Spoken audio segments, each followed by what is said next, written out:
we go. End of the story. End of the bloody story.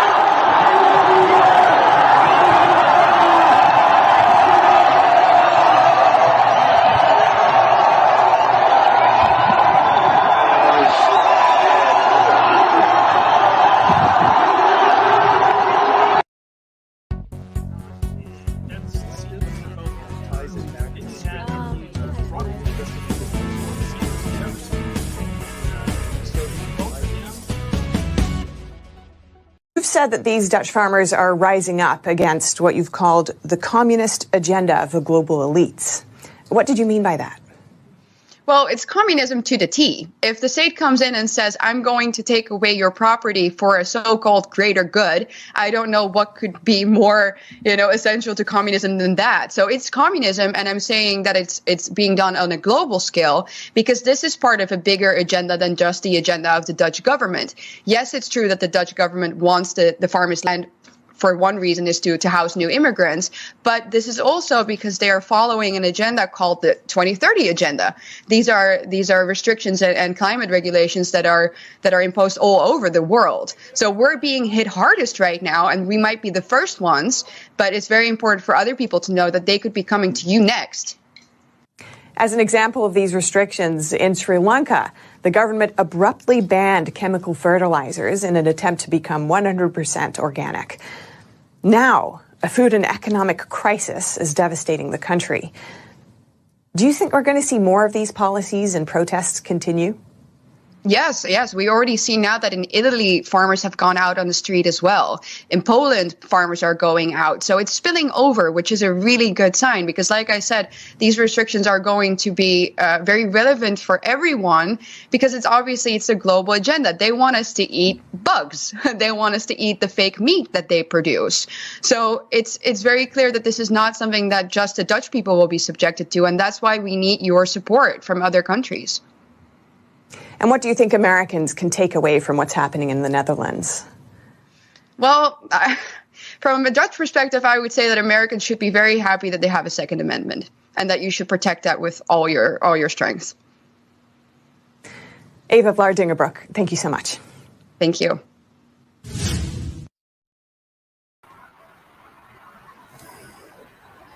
Good morning, Michael. What the heck is going on in the world? Good morning, Matt. And good morning, Joy. Joy is here. I don't know who Joy is.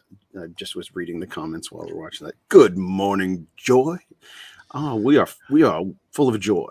The first video is from Sri Lanka, and yes, they stormed the Capitol, and I guess also his office, the president, and his home. So there's a video with him actually leaving on a boat later on. I didn't know it was a video. I did see a still. It was probably a still from that video of him like lugging a suitcase or something by himself on this dock.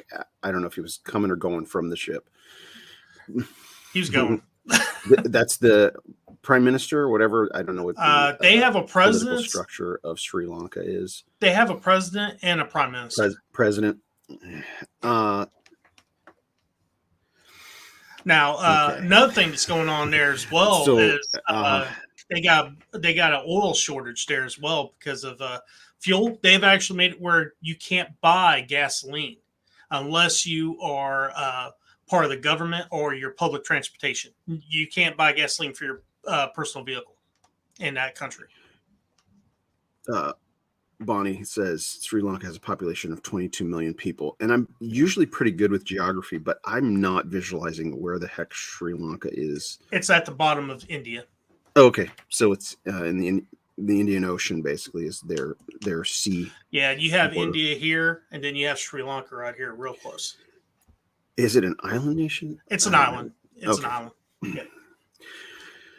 And then the other, I've seen that the blonde, I think she's like a ambassador from the Netherlands or some spokesperson from the Netherlands. I got her name. Can't pronounce it, but yeah, I put it in the private chat so you can take a look at it. Nordic. Yes. Well, so, these are two separate instances that you're showing here, and how are they connected?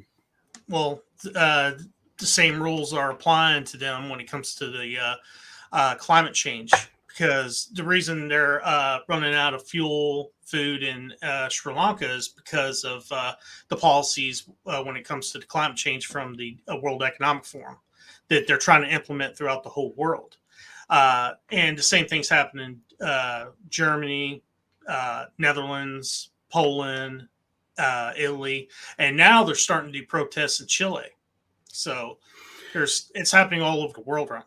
All right, so I do have a comment, but before I chime in on this, I just want to say hi to everybody in the comment section. I see Archangel, or is it Archangel? I've heard it pronounced both ways. Archangel. Hello, hey. Dawn Riddell is there. Bonnie Creighton's there. Urek, or Carrie Jumper. Urek. I always see that, and I'm like, how am I supposed to pronounce it? Cindy is in there, and anybody else that I haven't commented or mentioned, hello, welcome. Joy says, time to tackle world tyranny, good for Sri Lanka, power to the people. Okay. And then the farmers. So it's the people of Sri Lanka storming the castle, I guess, or the palace, and then the farmers in the Netherlands, right? Yeah. Protesting. So I have been following this somewhat. I didn't follow the Sri Lanka thing in detail, so thank you for kind of elucidating. But it is the end of this globalist nonsense. I mean, these elites, right? These the World Economic Forum, right? That's Davos, right? Yes. It's located in Holland. And what's his name? Charles Schwab. Schwab, yeah. Schwab. So the Klaus Schwab.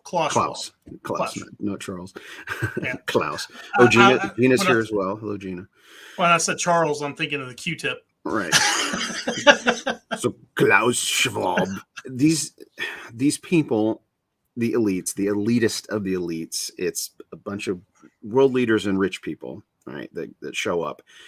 And they make the mistake that even the disciples made, right? Even the disciples of Jesus made. They're making the mistake thinking that their wealth makes them smarter or more privileged, or I mean, they're more privileged in a physical, material sense, but they think it's favor from God, right? They think that they are chosen and are smarter, and they're rich because they're smarter, right? And there are plenty of very, very smart, completely impoverished people. And there are people that choose to be impoverished because they choose to sacrifice and serve others. And they are brilliant, brilliant people. So being smart and being wealthy doesn't mean you're the smartest.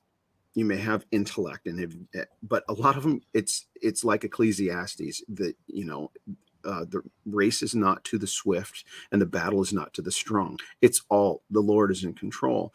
And so they think that they're so smart that they can manipulate the rest of the planet with their policies. And how are we going to get people to follow us? Fearmonger.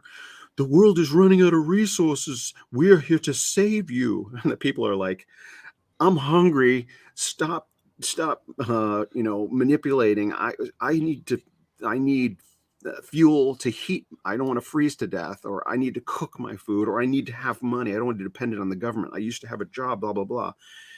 And it's all this fear mongering. And they're so smart. They don't know that your masses will overthrow you if you enact stupid policies. The other thing is it seems to be affecting migration patterns with people, because now they're saying we're supposed to get in the United States up to 6 million immigrants this year due to these policies. And it's also going to happen in Europe and Australia and other countries that are allowing immigrants coming in their country to get away from these policies in these third world countries. But the fact is they're bringing it here too, but it's not affecting us as much as it is the third world countries. Because third world countries, they're way poorer than we are. They can't afford fertilizer and the insect repellent that's being taxed right now. Yeah, we in the United States have no grasp, right? For the most part, we have no grasp of poverty, have no grasp of what the other people are facing. We see change, we see dramatic change, and we see it affect our pocketbooks. But prior to the lockdowns, poverty around the world was dropping rapidly. Right, we were solving world hunger. We were solving world hunger, and the poverty rate had basically dropped in half in the previous 10 years or something. We were on track. And on top of that, the planet has been getting greener, right? Technology enables us to grow food more efficiently and plant more trees, right? The planet has been getting greener through intellect and innovation and advancement. And that's not a good narrative if you want to maintain control, if everything's getting better and better and better. And so we have these lockdowns, and I'm telling you, it is, I can't say it was all coordinated ahead of time, but when one power source does something, other power sources react to it and try and use it, right? Never let a crisis go to waste. That's the principle. Don't let this virus that has been unleashed on the planet. We need to react and see how we can take best advantage of it. And I'm going in 1,000 different directions right now, but we're watching something unprecedented happen, and the decisions that have been made to save lives are leading to actual death, like greater death, right? By locking down and shutting down economies, you are starving the poorest of the poor, right? You are targeting, essentially, the poorest of the poor are going to suffer the greatest. So all of this, we're going to save lives by locking down. It's literally what the devil does. It says the opposite, right? The opposite of the truth. This will save lives. No, this will actually lead to great misery and devastation. But everybody's waking up, right?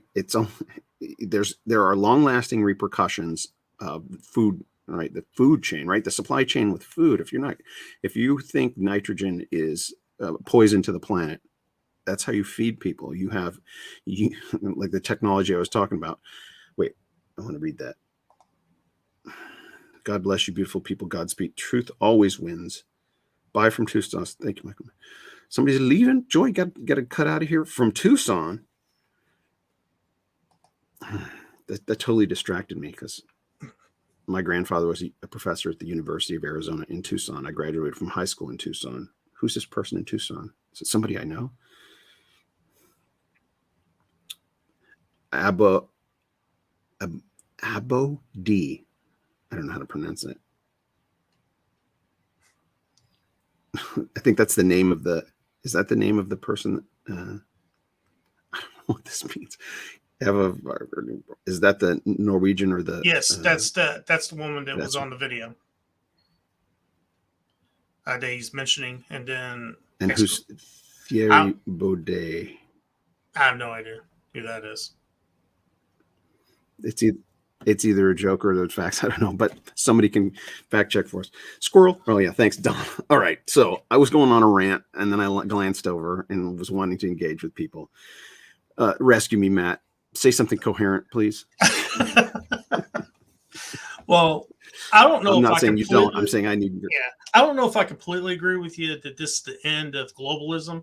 It might be the end of the World Economic Forum as we know it. They might have to change strategy, may have to pivot because their ideas isn't going to work. And what they want to do isn't going to work to make themselves richer. Because I think that's the idea of what they're trying to do. They're trying to make themselves richer with this green energy. And if I had to guess, majority of them got stocks or something in green energy when it comes to solar and other stuff like that. And do I think they actually believe it? I think it's a religion for them. Absolutely. And I think when you say, they think they got a gift from God, I think they think they are God. Well, that's what I meant. Yeah, right? yeah. I know what you meant. I know what you meant. And I think they believe they're in God so much that they can control every single person in the world. And the way you do that is using policies and using fear tactics to try to keep people. Oh, we're going to be underneath water. Half the United States. Have you seen that map where half the United States is underneath water, like right in the center? And I was like, "Are you crazy?" I'm sorry. I have a friend, and I've said this before. I have a friend who's an astrophysicist, right? A guy who studies planets, right? Planets and stars and stuff like that. And I'm like, okay, when the polar ice caps melt, or I said, well, let's say if the polar ice caps melt, right? Say there's global warming, whether it's human caused or not, whether humans contribute to it or not. And I'm not opposed to that. Like humans are part of nature, right? We are a part of nature, and if nature causes CO2 emissions and that has an effect or contributes to the heating, what happens when the polar ice caps melt? He's like, I go, how high will sea levels rise? He's like 7 to 15 feet. So go to the beach, take a tape measure and measure vertically the incline from where the water is breaking to where the top of the beach. And most beaches are going to be less than that, right? Less than 7 to 15 feet. So you're going to lose some coastline. You're not going to lose great swaths of land. Some islands will disappear, yes.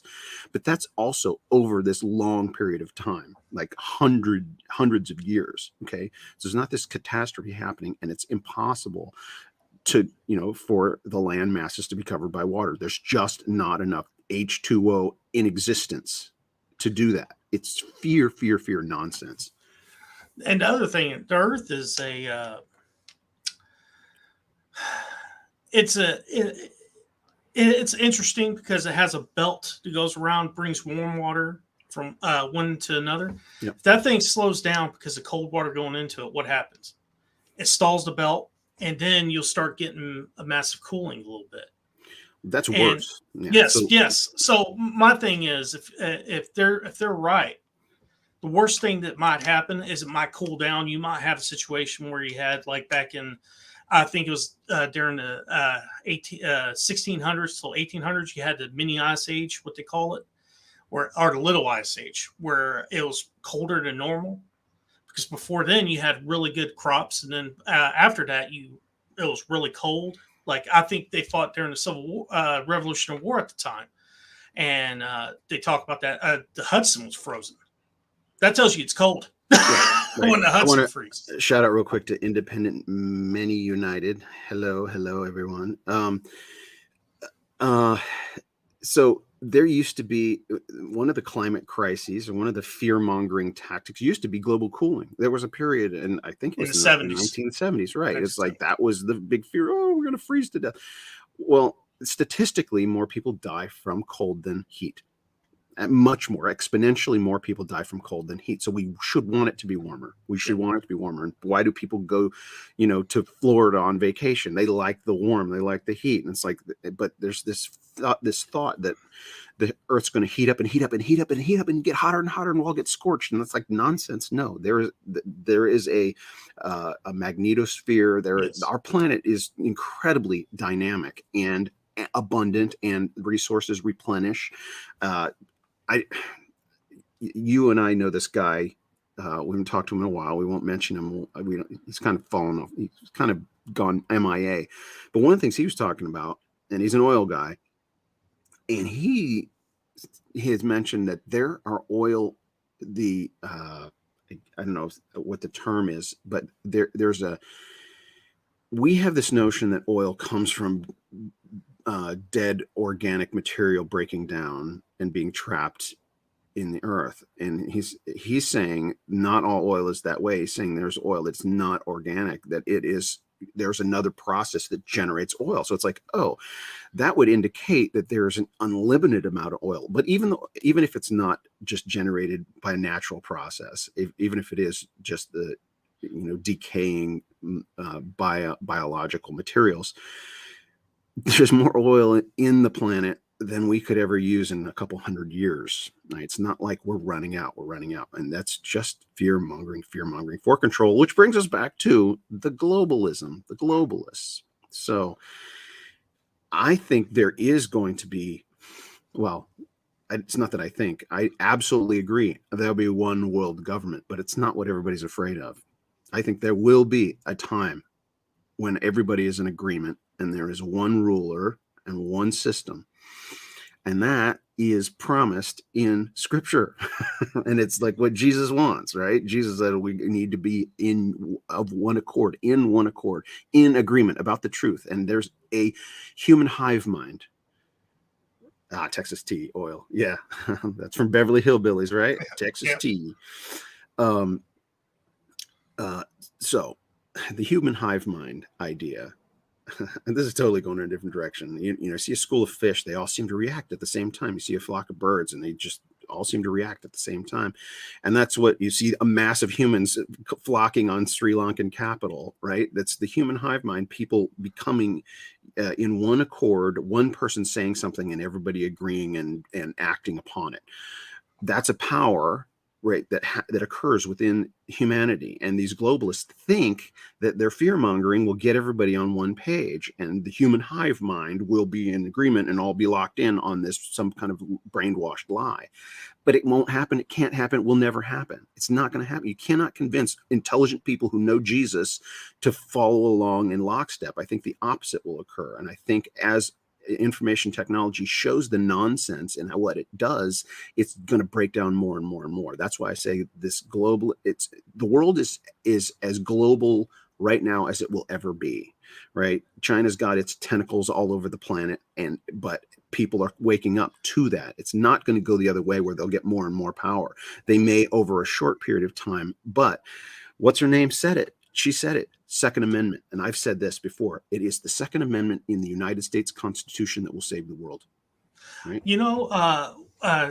Mainstream media has not been talking about this, what's going on in South America and Cuba with, you brought up Chinese. This is the reason I'm bringing it up. But the Chinese being down in that area with destroyers. And also Russia's there as well. And supposedly the reason Russia was there was to work with the Nicaragua government there to try to take out the cartels, which isn't true because they've been working with the cartels for a while. They've been supplying yes. the cartels with fentanyl. Well, Chinese have been doing that, but Russians been actually supplying them with weapons and military hardware, and they're also doing that in Cuba now too, which I can't believe the mainstream media is not talking about it. But of course, it's just going to be added on to what's going on with Biden. Biden not being awake and not knowing what's going on in the world. He's more concerned about his terminating his presidency or something, whatever he said there.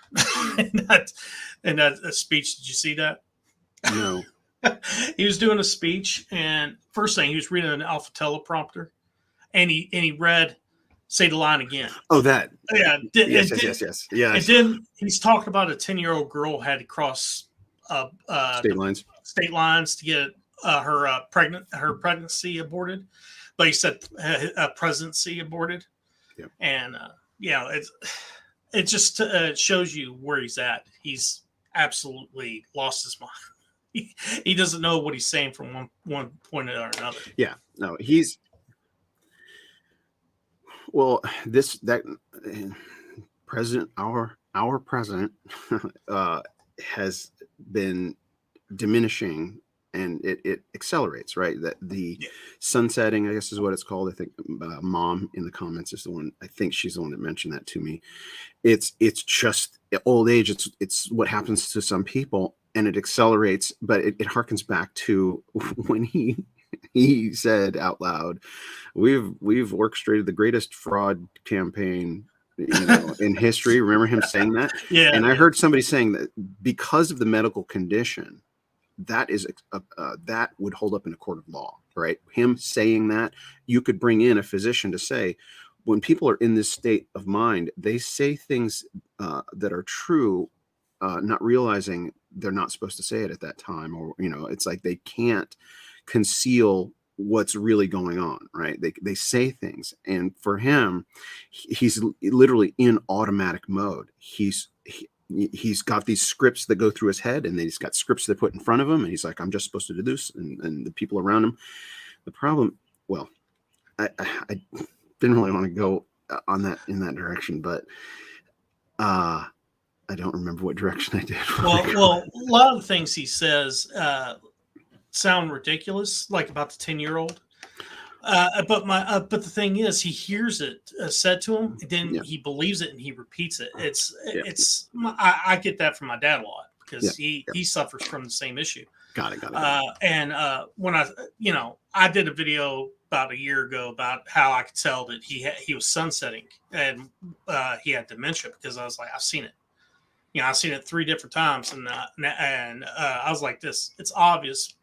There's several different reasons why you can tell just by his eyes, not only by his mannerisms, the shuffling. He can't walk upstairs without falling. It's the look in his eyes. Every time I see a picture of him, I'm like, ooh, that is a guy who's not there.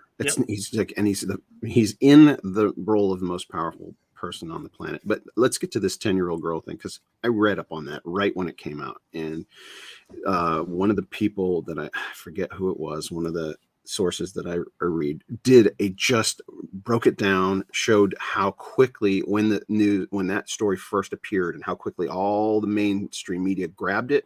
Not even the local media where it came from. I think it was out of Ohio or Indiana. It was out of Indiana. Out of Indiana. It was one small local paper that released it, and then it went national almost instantly, and that does not happen. And it was the person that released it is a person that's a clinical psychologist or whatever, who's an activist, who's been at it, and she's hiding behind patient confidentiality, doctor-patient confidentiality. That's, nobody knows who this person is. Nobody's heard that this 10-year-old girl's rapist has been prosecuted, or anybody's even cares about that. It's all, whether it's true or not, it's being used as a ploy. And it's like, it's just so obvious, and it still doesn't answer the question. They're trying to take these extreme. That's how Roe versus Wade was in the first place came about. It was one case that they brought all the way to the Supreme Court, and that person ended up not even having an abortion, right, and confessing later that it was the worst thing. It was a lie. It was like I and fighting against it their whole life. Right, it's like I was used and manipulated to for an agenda. Right? The lawyer that actually did it was against it after he campaigned against it 10 years later. That guy. Yeah. So good things are happening. Bad things are happening, obviously, but it's exposing, right? The light shines and the roaches flee, and the roaches of Davos are just going to keep spinning, but the masses are not going to stand for it.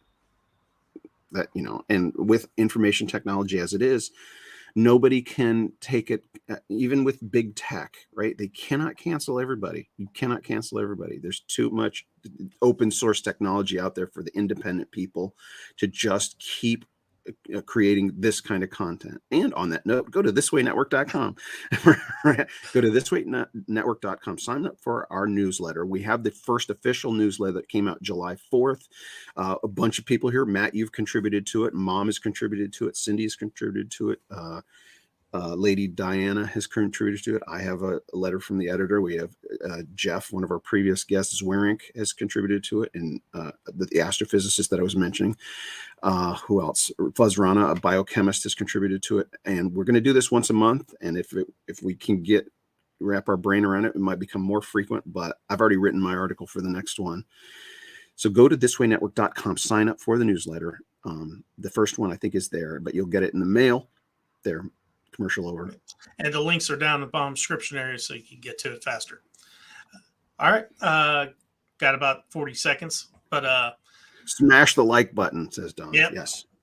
Subscribe. We got changes coming. Changes coming. We're reconfiguring some stuff here, and we're not going to announce it all right now, but we're going to reconfigure some things, and it's good change. If you're not changing, well, we're changing for the better. If you're not changing for the better, you're changing for the worse, because there's no such thing as staying static and staying still. Things are happening. You can't stand still. To live is Christ, to die is gain. Thank you, Don. Yep. To live is Christ, to die is gain. See y'all later.